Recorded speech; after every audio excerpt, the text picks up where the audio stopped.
1 Korintus 12 ayat 8 sampai ke 11. Ya. Sebab kepada yang seorang Roh memberikan karunia untuk berkata-kata dengan hikmat, dan kepada yang lain Roh yang sama memberikan karunia berkata-kata dengan pengetahuan. Kepada yang seorang Roh yang sama memberikan iman, dan kepada yang lain Ia memberikan karunia untuk menyembuhkan. Kepada yang seorang Roh memberikan kuasa untuk mengadakan mujizat, dan kepada yang lain Ia memberikan karunia untuk bernubuat. Dan kepada yang lain lagi Ia memberikan karunia untuk membedakan bermacam-macam roh. Kepada yang seorang Ia memberikan karunia untuk berkata-kata dengan bahasa roh, dan kepada yang lain Ia memberikan karunia untuk menafsirkan bahasa roh itu. Tetapi semuanya ini dikerjakan oleh Roh yang satu dan yang sama, yang memberikan karunia kepada tiap-tiap orang secara khusus seperti yang dikehendakinya. Amin. Amin. Saudara, saya mau tanya, siapa yang merasa sudah dilengkapi dengan karunia Roh?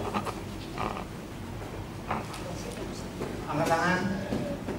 1, 2, 3, 4. Siapa yang merasa saya belum diberikan karunia Roh Kudus? Boleh angkat tangan. Oh, lebih banyak yang belum. Siapa yang mau diberikan karunia Roh Kudus? Angkat tangan. Puji Tuhan. Saudara, salah satu kelebihan iman Kristiani yaitu kita memiliki Roh Kudus.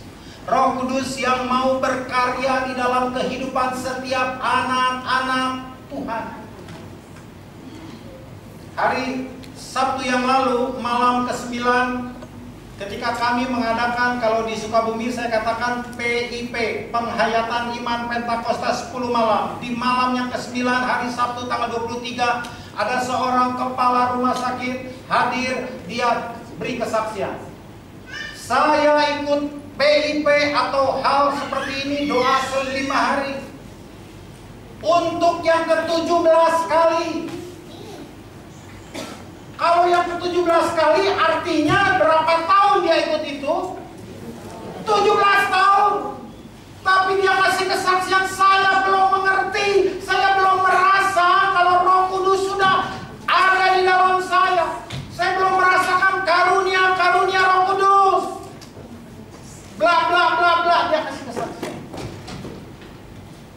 Setelah dia turun, saya bilang, ibu nanti sebentar jangan pulang dulu, bicara sama saya.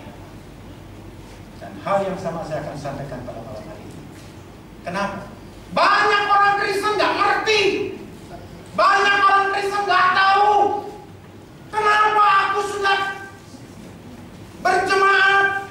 Kenapa aku sudah menjadi orang Kristen sekian tahun, tapi aku nggak merasa itu ada karunia Roh Kudus? Padahal salah satu kelebihan daripada iman Kristen, setiap orang diberi karunia Roh Kudus. Siapa? Siapa yang diberi karunia Roh Kudus? Baca tolong ayat yang ke-7. Ayat yang ke-7 dari 1 Korintus 12. 1 Korintus 12 ayat yang ke-7. Tetapi kepada tiap-tiap orang dikaruniakan pernyataan Roh Kudus untuk kepentingan bersama. Amin. Apa katanya? Tiap-tiap orang. Ibu yang duduk di pinggir dikasih karunia? Sebelahnya? Tapi kenapa kita merasa saya belum dikasih karunia? 2 Korintus Kisah Rasul 2 ayat 38. Kisah Para Rasul 2 ayat 38. Jawab Petrus kepada mereka, bertobatlah dan hendaklah kamu masing-masing memberi dirimu dibaptis dalam nama Yesus Kristus untuk pengampunan dosamu. Maka kamu akan menerima karunia Roh Kudus. Amin. Maka kamu akan menerima, bukan meminta. Kalau mau menerima artinya apa? Diberi.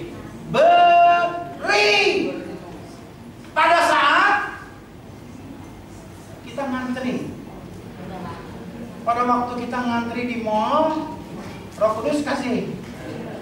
Coba saudara simak, bertobatlah dan berilah dirimu maka kamu akan mendapat pengampunan. 2 perkara kita lepaskan, 2 perkara kita berikan kepada Tuhan: bertobat, dibaptis. Kita mendapat pengampunan dan karunia. Jadi setiap orang yang bertobat, dibaptis, dia mendapat pengampunan. Artinya semua dosa kita sepanjang umur kita, dari kita mengerti tentang hidup sampai dengan saat kita dibaptis, semua dosa kita sudah dihapuskan. Tapi kenapa masih banyak orang yang belum mengerti? Padahal Roh Kudus sudah hadir pada tiap-tiap orang. Tentu ada sebab. Kita periksa, siapa itu Roh Kudus? Siapa yang tahu? Siapa Roh Kudus?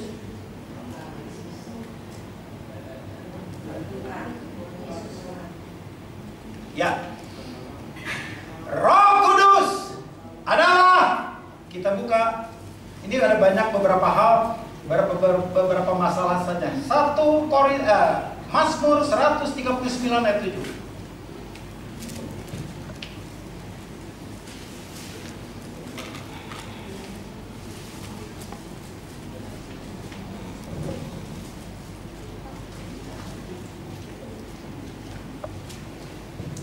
Mazmur 139 ayat yang ke-7. Kemana aku dapat pergi menjauhi rohmu? Kemana aku dapat lari dari hadapanmu? Amin. Artinya, sampai pemazmur bilang, ketika aku tidur di dunia orang mati pun engkau di situ tahu. Ketika orang Kristen sedang sedih, ketika orang Kristen sedang galau, Roh Kudus tahu. Artinya dia Maha tahu. Ketika orang Kristen benci, iri hati, kesal, Roh Kudus tahu? Dia tahu. Satu lagi, Ayub 33 ayat 4.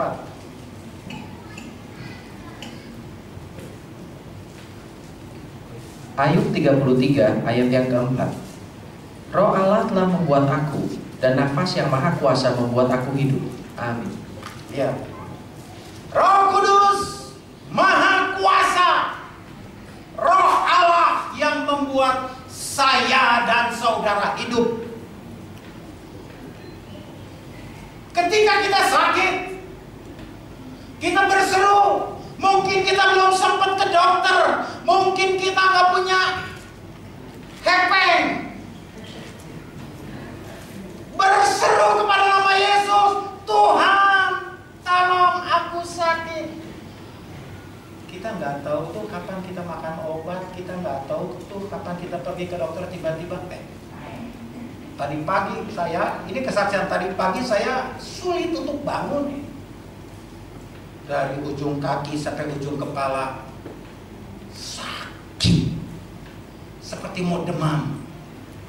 Waduh Tuhan, gimana nanti sore saya mau pelayanan? Tuhan kasih saya sembuh, Tuhan kasih saya sembuh. Jam 10 perasaan masih ada sakit di sini.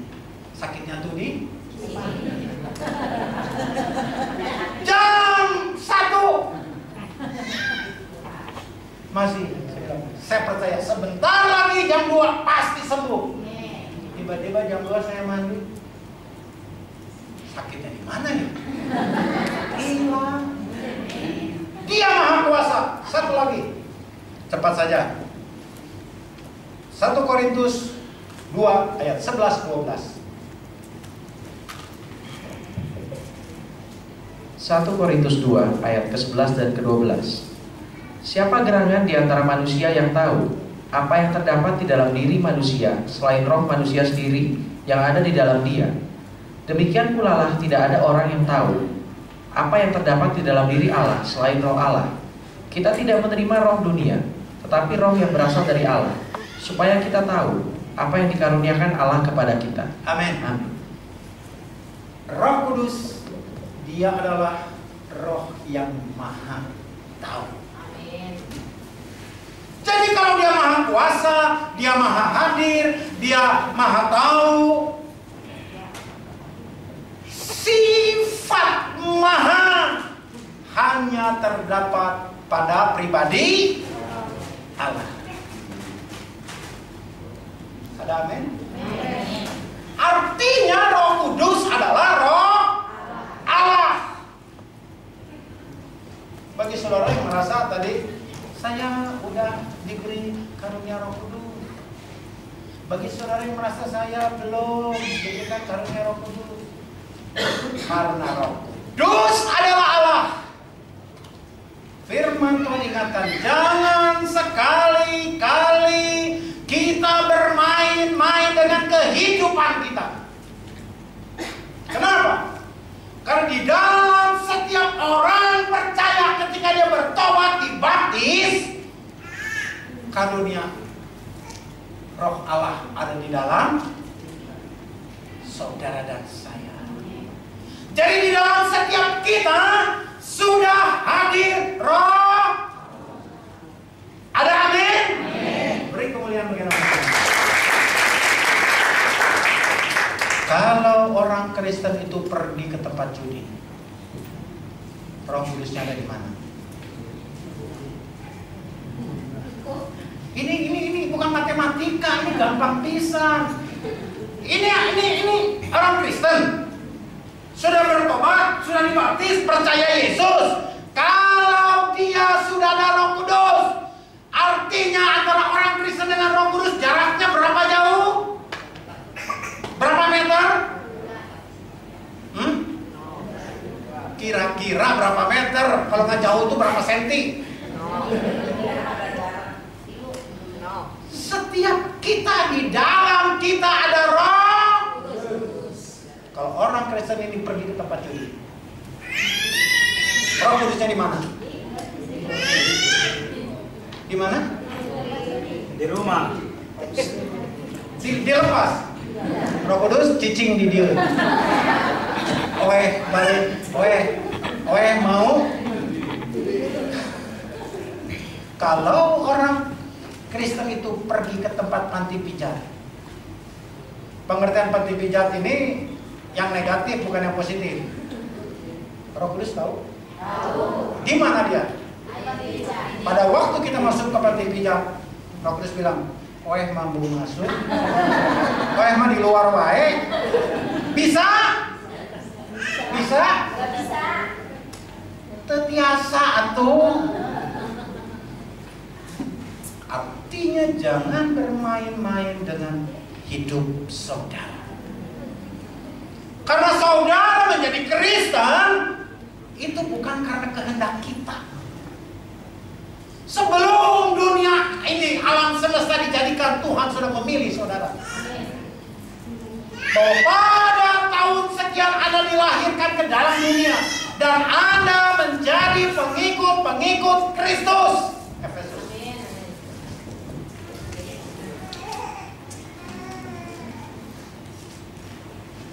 Efesus 1 ayat yang keempat. Apa yang dikatakan di sana? Efesus 1 ayat yang keempat. Sebab di dalam Dia Allah telah memilih kita sebelum dunia dijadikan, supaya kita kudus dan tak bercacat di hadapan-Nya. Amin. Ada amin? Amin. Jadi hati-hati ya. Kalau saudara mengalami masalah dalam rumah tangga, dalam bisnis, dalam dagang, di jalan raya ketemu masalah, orang-orang termasuk Kristen paling cepat dari mulutnya keluar hujat atau keluar ucapan syukur. Lagi naik bajai, tiba-tiba sama biskota. Yang keluar dari mulut apa? Bisa ngomong Yesus. Kaki kejepit pintu masih bisa bilang Yesus. Coba. Ketika pagi-pagi suami nggak dibikinin kopi karena nggak ada kopi, tiba-tiba dia haleluya, ku menang. Bisa? Makanya saya kasih tahu, hati-hati dengan hidup. Kenapa kita merasa kok di dalam saya nggak ada karunia? Kita ingat ketika perahu murid-murid diombang-ambing badai. Dia bekerja keras membuang air keluar dari perahu. Ada Yesus? Di mana Yesus? Nuju kulem bogo. Kenapa? Sering kali Tuhan, masalah bisnis urusan oe. Ibu tau oe? Kalau urusan gereja, urusan khotbah, kesaksian, itu baru saya serahkan sama Tuhan. Kalau bisnis, kalau cari pasangan hidup, itu kan masalah sepele. Siapa yang belum punya rumah di sini? Hah? Pernah berdoa untuk minta rumah? Jangan ada dusta di antara kita. Pernah bergumul berdoa untuk minta rumah? Selalu. Saudara pernah berdoa bergumul untuk beli pulsa? Di rumah pakai apa? Beli pulsa pakai apa? Duitnya dari mana? Kenapa untuk beli pulsa kita nggak pegang?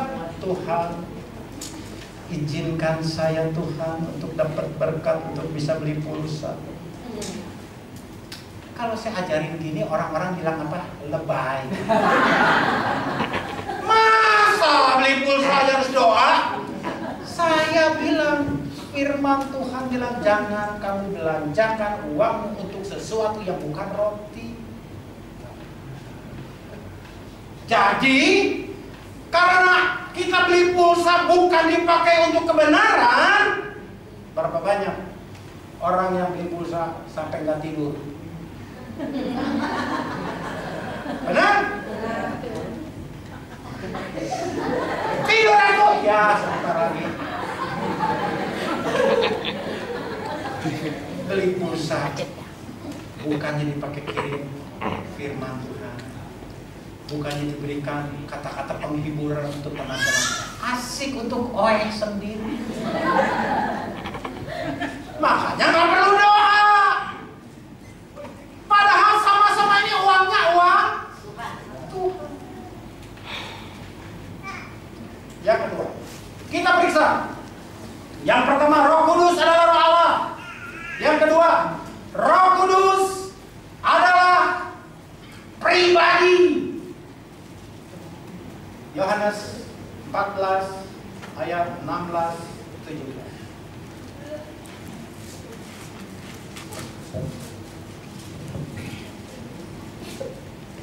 Yohanes 14 ayat ke-16 dan ke-17. Aku akan minta kepada Bapa, dan Ia akan memberikan kepadamu seorang penolong yang lain, supaya Ia menyertai kamu selama-lamanya, yaitu Roh kebenaran. Dunia tidak dapat menerima Dia, sebab dunia tidak melihat Dia dan tidak mengenal Dia. Tetapi kamu mengenal Dia, sebab Ia menyertai kamu dan akan diam di dalam kamu. Amin. Amin.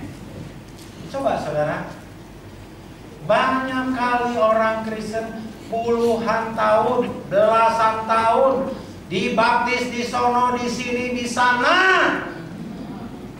nggak tahu tuh kalau Roh Kudus teh pribadi, nggak keluar Sundanya teh. Saudara, tadi dikatakan apa katanya? Kalau kamu percaya, terusin. Kalau ayat 16.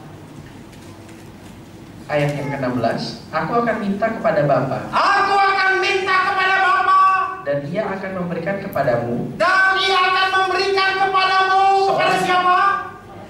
Kepada orang Kristen, kepada pengikut Kristus, kepada orang percaya, termasuk kepada jemaat GFC.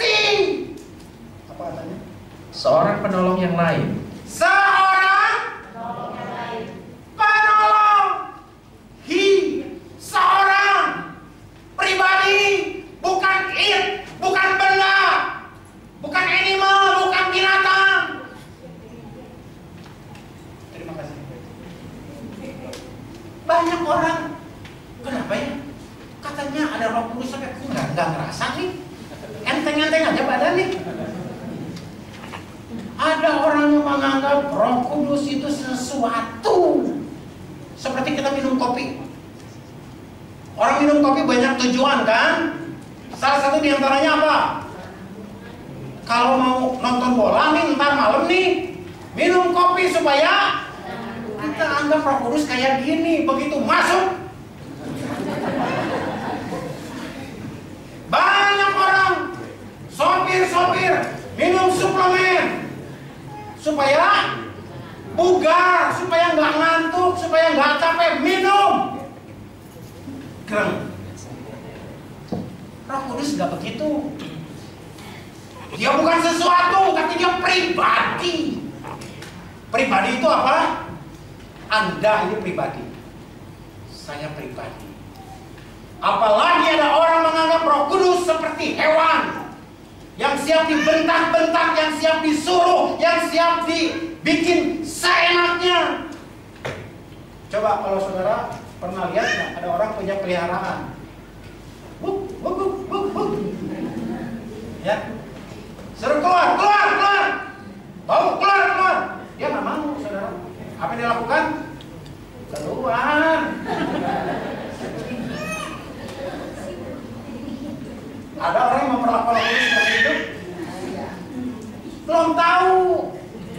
Kalau pendeta tanya. Beberapa waktu lalu ada satu jemaat yang mau cerai. Kita akan siap cerai.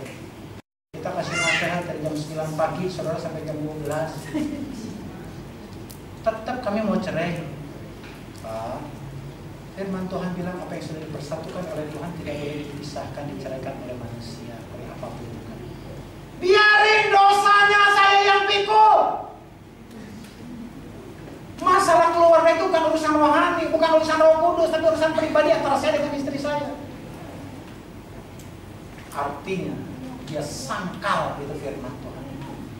Berapa banyak orang Kristen pendeta kasih tahu, ibu, kalau ditampar pipi yang kanan itu hafal. Kenyataannya berapa banyak istri-istri ngomongin kejelekan suami?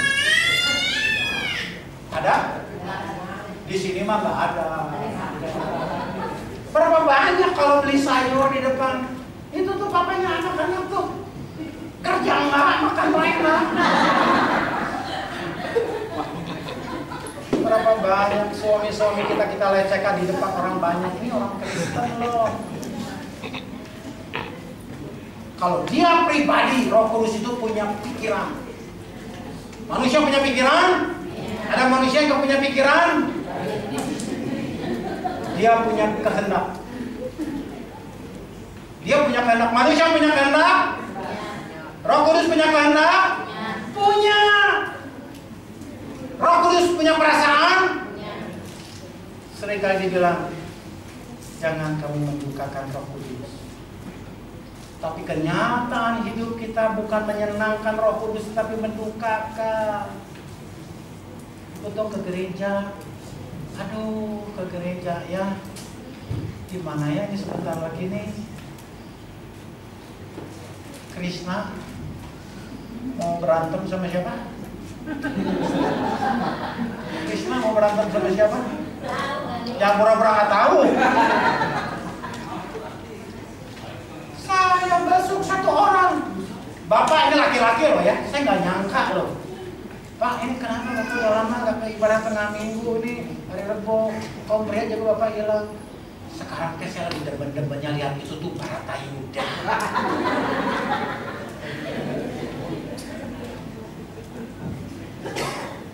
Coba, kalau dia pribadi, kalau Roh Kudus itu pribadi, Roh Kudus berulang-ulang ingatkan kalau saudara pernah mengalami.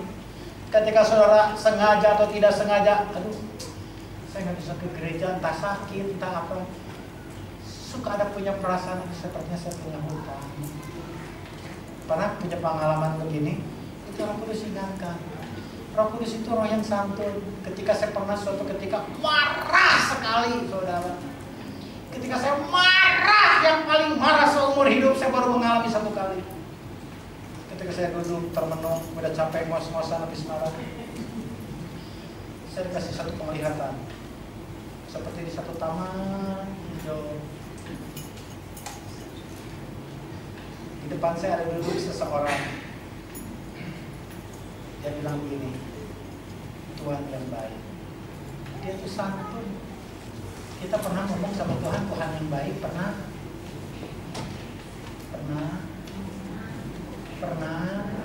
Ketika kita sedang membutuhkan pertolongan, ketika kita sedang gagal, ketika kita sedang rugi, ketika kita sedang sakit, Tuhan yang baik. Pernah?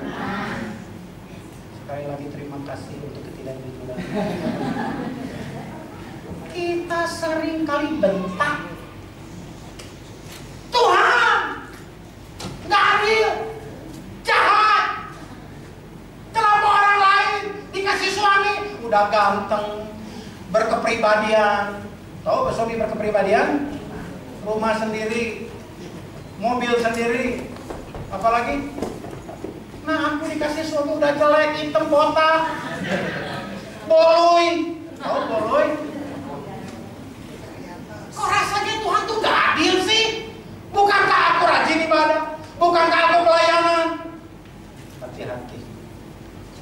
Tuhan izinkan sesuatu terjadi kepada kita, baik yang enak maupun yang tidak enak, dengan satu tujuan. Kita belum sampai kehilangan anak-anak kita semua. Kita belum sampai kehilangan harta benda semua. Kita belum sampai kehilangan kesukacitaan semua. Kalaupun terjadi masalah dalam kehidupan kita, itu mungkin karena salah kita sendiri. Tapi mulut ini sudah bersungut-sungut. Hati-hati, Roh Kudus itu roh pribadi, roh yang hidup, karena dia roh Allah. Makanya uji. Kenapa ya? Sepertinya saya sekian tahun jadi orang Kristen, tapi kok hidupnya gini-gini aja. Mulai sekarang koreksi. Sikap hidup kita bagaimana? Kita bawa untuk ke tempat-tempat yang kudus, atau kita pergunakan untuk ke tempat-tempat yang tidak kudus? Kalau begitu, kita jawab pertanyaan itu sekarang. Apa karya Roh Kudus dalam hidup kita? Tolong, Yohanes 14.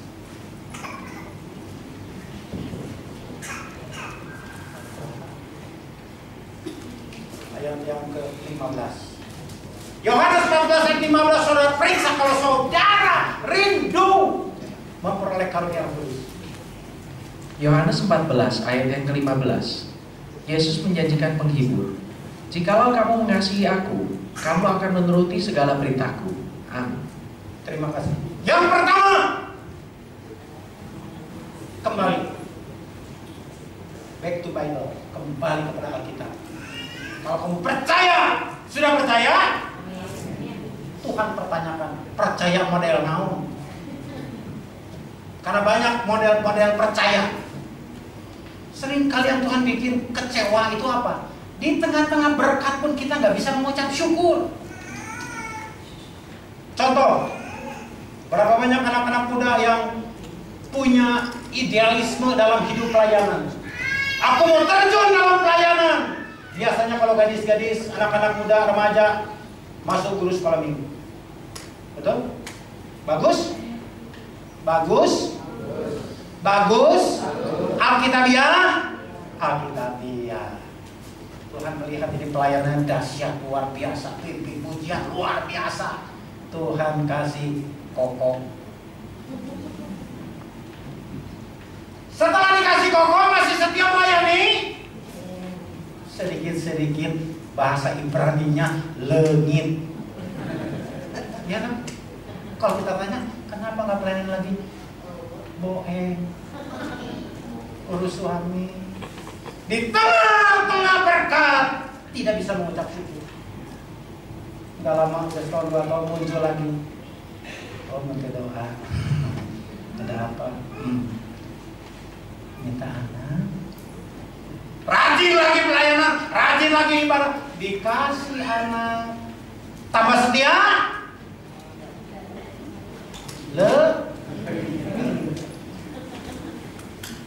Bagaimana itu yang namanya percaya? Kata Tuhan, kalau kamu percaya, kalau kita mengasihi Yesus, percaya kepada Yesus, kita harus. Tadi Yohanes 14 ayat 15 apa? Menuruti kehendak siapa? Kehendak suami, kehendak istri, kehendak orang tua, mertua, kehendak bos. Kehendak siapa? Tuhan. Makanya saya bilang hati-hati dengan hidup. Kalau saudara ingin dipenuhi Roh Kudus, hati-hati dengan hidup. Percaya Yesus. Yang kedua terakhir, ayat 16. Ayat 17. Yohanes 14. Yohanes 14 ayat. Saudara simak ini yang terakhir nih. Jangan saudara mengantuk. Yohanes 14 ayat yang ke-17. Yaitu Roh kebenaran. Dunia tidak dapat menerima Dia, sebab dunia tidak melihat Dia dan tidak mengenal Dia. Tetapi kamu mengenal Dia, sebab Ia menyertai kamu dan akan diam di dalam kamu. Amin. Terima kasih. Saudara, saya periksa nih. Saya periksa Alkitab dengan bahasa Alkitab bahasa Sunda, Alkitab bahasa sehari-hari, Alkitab bahasa Ibrani Yunani. Saya periksa. Saya mau tanya, kita orang Kristen sudah mengenal Yesus? Berapa lama kita kenal Yesus? 2 tahun? Siapa lebih lama dari 2 tahun? Puji Tuhan. Jemaat, berapa tahun? Ada yang 5 tahun? 20 tahun? Puji Tuhan. Saya periksa. Ternyata kata mengenal di sini dalam bahasa Yunaninya ginosko. Ginosko itu apa? Intim, seperti hubungan suami istri. Saling memberi, saling memperhatikan, saling membahagiakan, saling menghargai. Itu istilah ginosko. Kita sudah mengenal Yesus seperti itu, seperti suami mengasihi istri. Suami, ada suami nggak ada ya? Ada suami-suami di sini? Suami, engkau sudah berjuang mati-matian untuk membahagiakan, memuaskan istrimu? Atau menjadi suami otoriter dalam rumah? Istri-istri! Kata suami terasain itu. Istri-istri! Sudahkah engkau tunduk kepada suamimu? Sudah kau melayani suamimu seperti Yesus melayani Bapa? Patokannya Yesus. Sudah? Mari kita tidur rame-rame. Ya kan? Kalau kalimatnya yang enggak enakan, pura-pura kan? Ada yang lihat karpet. Saudara nggak usah lihat, ini karpet tetap ada. Ada yang ke pinggir. Pertanyaannya, sudah kita intim dengan Yesus? Banyak orang, saya nanya kita gereja, Pak, saya sudah setiap pelayanan, Pak, saya sudah begini, Pak, saya sudah begitu, Pak. Pertanyaan selanjutnya, kita layani untuk kemuliaan Tuhan atau untuk kemuliaan diri sendiri? Banyak orang melayani supaya orang tahu di dunia ini ada pendeta kita dari Sukabumi. Ya kan? Bukan untuk kemuliaan Tuhan, untuk OE. Makanya kalau saudara disuruh pilih, minta dikasih karunia Roh Kudus atau minta buah-buah Roh Kudus. Minta apa di sini? Kelompok sini minta buah atau karunia? Terus satu bilang karunia, satu bilang buah. Di sini, saudara, banyak orang mencuri kemuliaan Tuhan ketika dia dikasih percaya karunia Roh Kudus. Ketika dia bisa berbahasa roh. Siapa dulu pendetanya? Karunia bernubuat, karunia untuk menyembuhkan, karunia bikin mujizat. Seringkali kita pakai untuk kemuliaan diri kita. Tapi kalau buah-buah Roh Kudus, kasih, sukacita, damai sejahtera, lemah lembut, penguasaan diri, kita pakai untuk kemuliaan nama Tuhan. Ya, jadi silakan saudara jawab sendiri. Apa karya Roh Kudus dalam hidup saudara? Yang perlu kita ketahui bahwa Roh Kudus itu adalah Allah, Roh Allah. Roh Kudus adalah pribadi. Dan dia sudah ada di dalam saudara. Kalau dia tidak mengambil porsinya, saudara pertanyakan kenapa Roh Kudusnya sepertinya tidur. Periksa. Sudahkah saya memuliakan Tuhan dengan hidup saya? Sudahkah saya percaya Yesus? Sudahkah saya taat perintahnya? Sudahkah saya intim dengan Yesus? Kalau belum, malam hari ini minta kepada Tuhan. Mari kita angkat diri. Terima kasih.